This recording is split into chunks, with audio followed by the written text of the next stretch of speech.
I am writing this under an appreciable mental strain, since by tonight I shall be no more.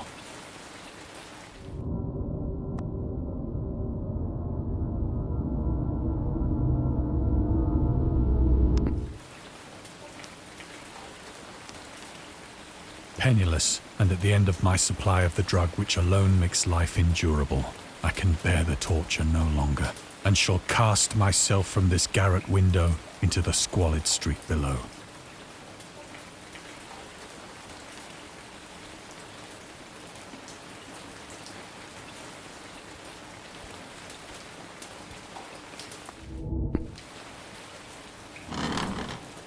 Do not think from my slavery to morphine that I am a weakling or a degenerate.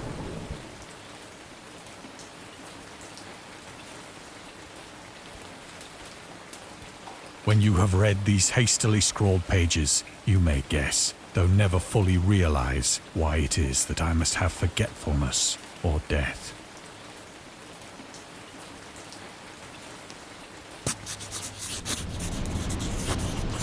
It was in one of the most open and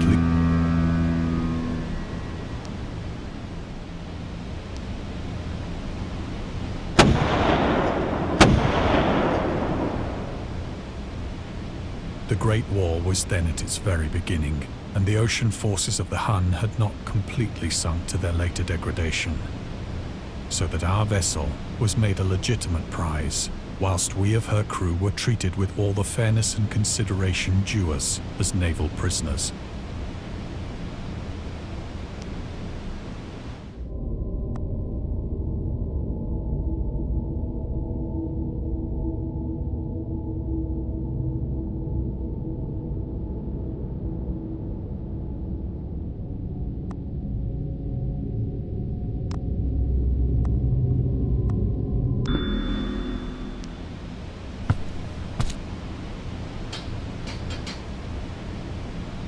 So liberal, indeed, was the discipline of our captors, that 5 days after we were taken, I managed to escape alone in a small boat with water and provisions for a good length of time.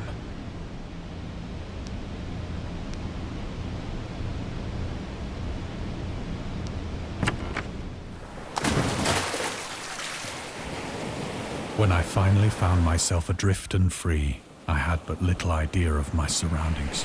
Never a competent navigator, I could only guess vaguely by the sun and stars that I was somewhat south of the equator.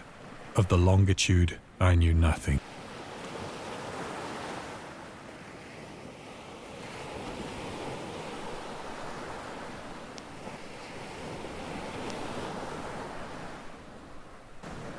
The weather kept fair, and for uncounted days I drifted aimlessly beneath the scorching sun, waiting either for some passing ship or to be cast on the shores of some habitable land.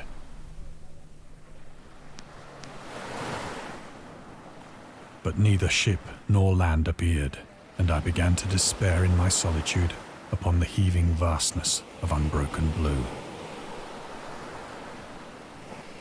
The change happened whilst I slept. Its details I shall never know, for my slumber, though troubled and dream-infested, was continuous.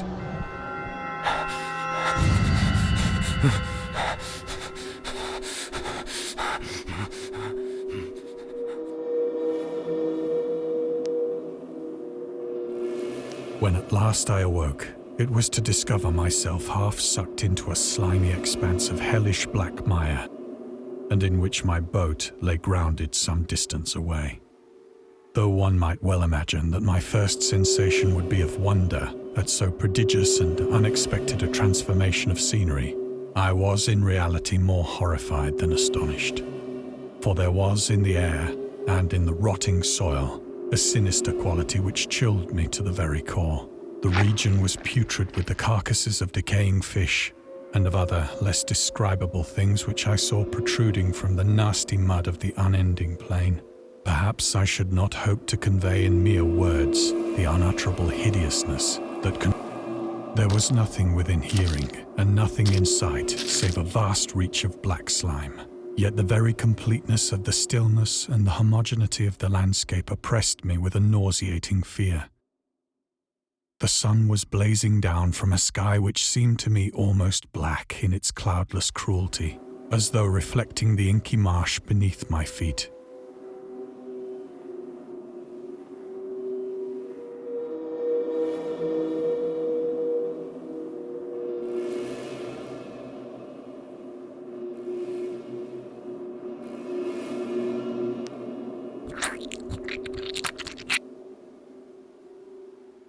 As I crawled into the stranded boat, I realized that only one theory could explain my position. Through some unprecedented volcanic upheaval, so great was the extent of the new land which had risen beneath me,